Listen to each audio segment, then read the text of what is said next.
Hello everyone, welcome back to our channel KIT centres. मैं कोमल त्रिवेदी, स्वागत है आपका आपकी आज की इस वीडियो में। लास्ट क्लास में हमने बात किया था मेंस्ट्रुअल साइकिल के बारे में। इस क्लास का हमारा टॉपिक है फर्टिलाइजेशन एंड इम्प्लांटेशन।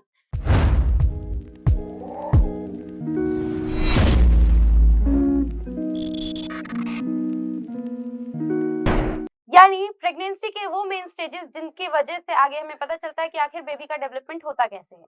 सबसे पहले हम बात करेंगे फर्टिलाइजेशन के बारे में। क्योंकि हमारे चैप्टर का नाम ह्यूमन रिप्रोडक्शन है, तो जाहिर सी बात है इस चैप्टर के अंदर फर्टिलाइजेशन के लिए यूज होने वाले दो गैमेट्स यानी male and female gametes egg और स्पर्म्स हैं। एग जिसे हम ओवा बोलते हैं जो कि फीमेल गैमेट है, और स्पर्म जो कि मेल गैमेट है। जब ये दोनों फ्यूज होते हैं आपस में, तो फ्यूज होने के बाद, फ्यूज होने का मतलब है इन द सेंस कि जो ओवम है, इस ओवम को पेनिट्रेट करता है sperm with the help of acrosomes जो उसके हेड के टिप पर प्रेजेंट होते हैं, और ये जोना पैरासुडा लेयर को पेनिट्रेट कर कर आगे जाता है और इसी के साइटोप्लाज्म में आपस में मिक्स हो जाता है। जब इन दोनों ही सेल्स आपस में इस तरह से मिक्स हो जाती हैं कि ये दोनों सेल मिलकर एक सेल बन जाती हैं, तो साथ ही साथ इनका जो डीएनए कंटेंट होता है वो डीएनए कंटेंट भी आपस में मिल जाता है। कहने का मतलब है स्पर्म जिसके पास n ploidy of DNA content है, यानी अगर देखा जाए तो इसके पास सिर्फ और सिर्फ 23 क्रोमोसोम्स हैं, वैसे ही ओवम के पास भी कितने क्रोमोसोम्स है? 23।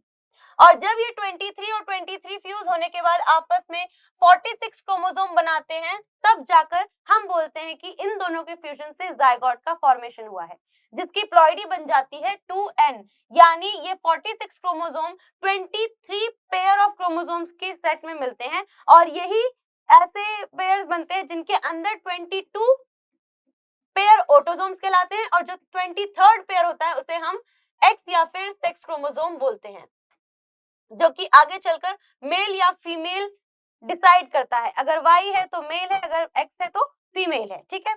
फ्यूजन के बाद बना हुआ जायगोट फर्दर डेवलपमेंट से गुजरता है, और इसकी डेवलपमेंट के अंदर काफी सारे स्टेजेस आते हैं। अब पहले बात करते हैं कि आखिर ये फ्यूजन होता कहाँ पर है। जब ओवम रिलीज होता है ओवरी से और अपनी फेलोपियन ट्यूब की सेल्स की मदद से आगे की तरफ बढ़ता है, क्योंकि इसके पास खुद की कोई मोटिलिटी नहीं होती है, तो फेलोपियन ट्यूब के पास प्रेजेंट सेल्स इसे मदद करती हैं आगे की तरफ बढ़ने में, पुश प्रोवाइड करते हैं कि ताकि जो एग है वो एम्पुलरी रीजन तक पहुंच सके। एम्पुलरी रीजन एक ऐसा रीजन है जहां पर एग आकर इकट्ठा होता है, या फिर कह सकते हो एग आकर रुकता है, और स्पर्म आफ्टर कॉइटस या ओरोसॉल रीच करता है एम्पुलरी रीजन तक, और इस रीजन पर आने के बाद एग और स्पर्म्स आपस में फ्यूज होकर एक जायगोट की फॉर्मेशन करते हैं, यानी वो स्ट्रक्चर जो आगे चलकर न्यू लाइफ फॉर्म को बनाएगा, या न्यू लाइफ फॉर्म में डेवलप होगा।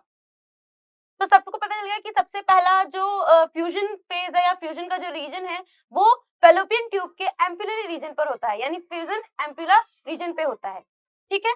इसके बाद हम बात करते हैं कि आखिर जो ये फर्टिलाइजेशन हुई है, इस फर्टिलाइजेशन के बाद बना जायगोट किस किस स्टेजेस से गुजरता है।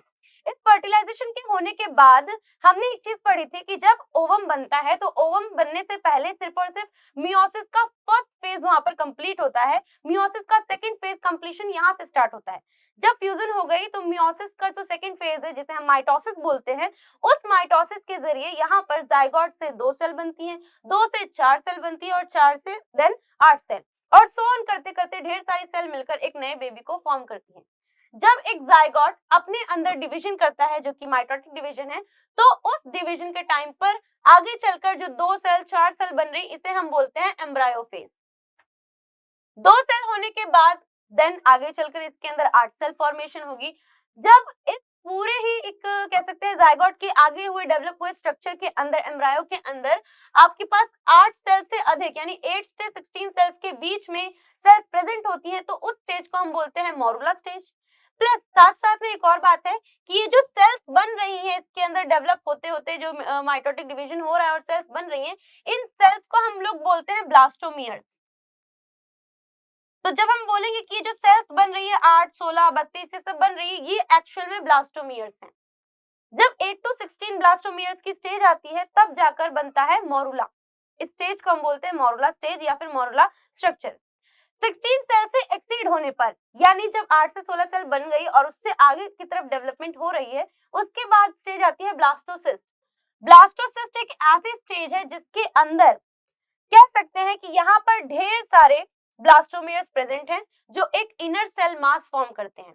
इनर सेल मास कहने का मतलब है सपोज ये वो स्ट्रक्चर जो आगे चलकर फ्यूज होकर आगे एम्ब्रायो की तरफ बढ़ रहा है, इस स्ट्रक्चर के पास एक डबल लेयरिंग आ जाती है, ठीक है, और इस आउटर कवरिंग या कह सकते हैं आउटर प्रोटेक्शन शील्ड को हम लोग कहते हैं ट्रोफोब्लास्ट, जो इसे स्ट्रेंथ भी प्रोवाइड करेगा, प्लस साथ साथ में जब इम्प्लांटेशन का टाइम आएगा तो इस ट्रोफोब्लास्ट लेयर का सबसे ज्यादा इंपॉर्टेंट रोल है इम्प्लांट होने में।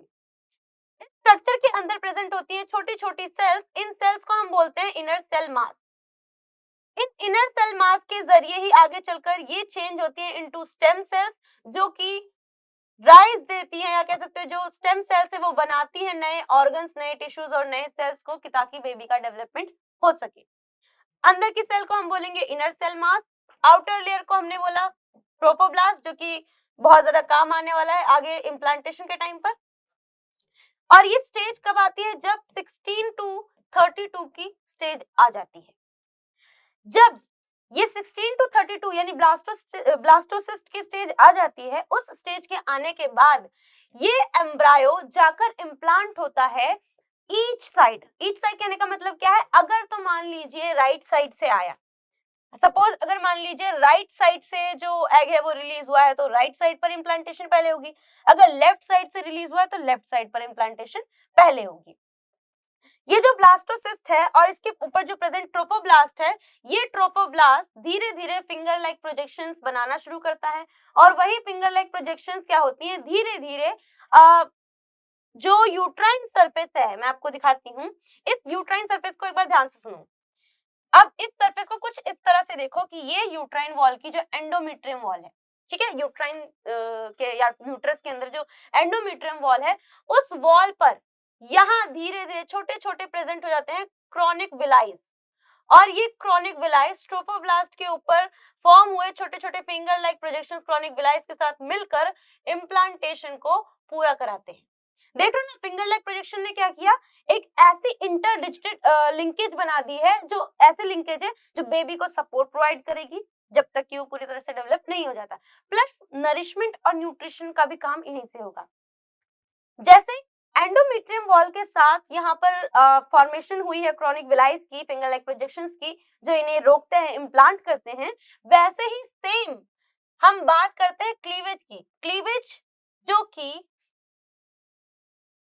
फैलोपियन ट्यूब के बाद ये जो यूट्राइन फंडस आ रहा है ना, इस तक के रीजन को बोला जा रहा है। इस क्लीवेज के बाद यूट्राइन फंडस के ऊपर भी क्या प्रेजेंट होती है? ब्लड की लेयर्स प्रेजेंट होती है, यानी ब्लडी लेयर प्रेजेंट होगी, और ये ब्लडी लेयर भी फिंगर लाइक प्रोजेक्शंस को निकालेगी, फिंगर लाइक प्रोजेक्शंस को धीरे धीरे आगे तरफ बढ़ाना शुरू करेगी, और ये फिंगर लाइक प्रोजेक्शंस भी ट्रोफोब्लास्ट के साथ मिलकर एक ऐसी इंटरडिजिटेड यूनिट बनाती है जिसे हम बोलते हैं प्लेसेंटा। प्लेसेंटा वो यूनिट है जो कि मदर से बेबी को न्यूट्रिशन और नरिशमेंट प्रोवाइड भी करेगी, प्लस डेवलपिंग बेबी के अंदर निकले हुए वेस्ट प्रोडक्ट्स को मदर के ब्लड में मिक्स कर मदर की बॉडी के जरिए एक्सक्रीट कराएगी। क्योंकि अभी बेबी अंदर है, माँ के वोम में है, तो तब तक का जो भी उसका भाई जो भी न्यूट्रिशन चाहिए वो मदर के ब्लड से होगा, जो भी एक्सक्रीशन होगा वो भी मदर के ब्लड के जरिए ही होगा। क्या बोला मैंने? जब इम्प्लांटेशन होती है तब क्रॉनिक विलाइज बनती हैं, जिन्हें फिंगर लाइक प्रोजेक्शन या इंटरडिजिटेड लिंकेज प्रोजेक्शंस बोला जाता है, जो ट्रोफोब्लास्ट के लेयर के ऊपर ऐसा कह सकते हो कि ऐसे फॉर्म में ऐसे वीव हो जाती हैं कि खुले ना, और तब तक मदद देती है जब तक कि बेबी अच्छे से डेवलप ना हो जाए और बेबी की डिलीवरी ना हो जाए, ठीक है। फिर ये इम्प्लांटेशन का तो यही रोल था। अब ये जो प्लेसेंटा बना है, इस प्लेसेंटा को हम बोलते हैं एंडोक्राइन ग्लैंड्स। एंडोक्राइन ग्लैंड्स जो कि पूरी ओवरऑल हेल्प कर रहा है बेबी के डेवलपमेंट में, यानी ये न्यूट्रिशन और नरिशमेंट तो प्रोवाइड करेगा ही करेगा, प्लस साथ साथ में हार्मोन्स भी सिक्रेट करता है, जो कि बेबी के डेवलपमेंट के लिए भी जरूरी है, और साथ साथ में जब पार्चुरेशन का टाइम आता है यानी डिलीवरी का टाइम आता है, तो उस टाइम पर भी फीटल का इजेक्शन रिफ्लेक्स बढ़ाने के लिए और वो जो ऑक्सीटोसिन का लेवल है कि ताकि डिलीवरी का पेन, लेबर पेन महसूस हो सके, उस चीज को बढ़ाने के लिए बहुत अच्छे से वर्क करता है। यहाँ पर HCG और HPL हार्मोन्स रिलीज किए जाते हैं प्लेसेंटा के जरिए। ये तो समझ में आ गया कि fertilisation is the process where the two gametes fuse and then make a zygote, ठीक है। फिर जायगोट के अंदर माइटोटिक डिवीजन होगी, यानी माइटोसिस होगा, और उसके जरिए बनेंगे आपके एम्ब्रायोज। एम्ब्रायोज का फर्दर जो माइटोटिक डिविजन होंगी, उसके बाद उनका इम्प्लांटेशन होना। इम्प्लांटेशन से होने के बाद धीरे धीरे वो स्टेज आना जिसे हम बोलते हैं development of the baby. Development of baby के इस पूरे स्टेप को, कि पहले महीने में, दूसरे महीने में, तीसरे महीने में क्या बनता है, या फर्स्ट ट्राइमेस्टर, सेकंड ट्राइमेस्टर में क्या बनता है, ये सब के बारे में हम डिस्कस करने वाले हैं नेक्स्ट क्लास में। आज के लिए इतना ही।